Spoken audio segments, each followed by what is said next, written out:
Предлогот за разрешување на републичкиот јавен обвинител Љупчо Коцевски денеска официјално пристигна во собранието. Од законодавниот дом засега велат дека дополнително ќе информираат кога оваа точка ќе се најде на пленарна седница. Со тоа се продолжува постапката што владата ја поведе уште во февруари, но беше сопрена прво по трагедијата во дискотеката Пулс во Кочани, а подоцна и поради законските ограничувања во предизборниот период. Владата пред 2 дена повторно ја активираше иницијативата и го усвои предлогот за разрешување на Коцевски, донесен врз основа на член 88 од Законот за јавно обвинителство.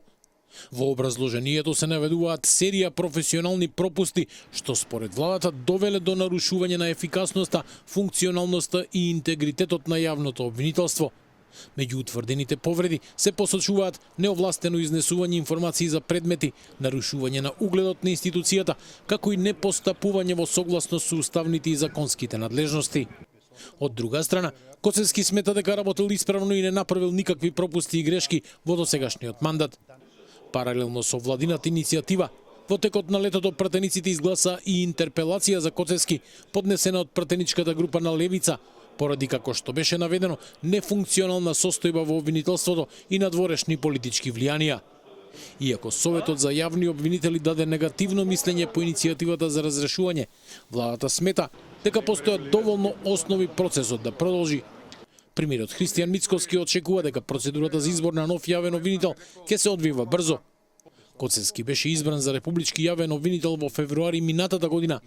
Постапката за негово разрешување стана дел и од годишните извештаи на Европската комисија. Таму е нотирано дека законските норми за ваква постапка имаат недостатоци, а процесите можат да бидат подложни на политизација. Европската унија предупредува и дека реториката и притисоците врз правосудните институции остануваат сериозна причина за загриженост.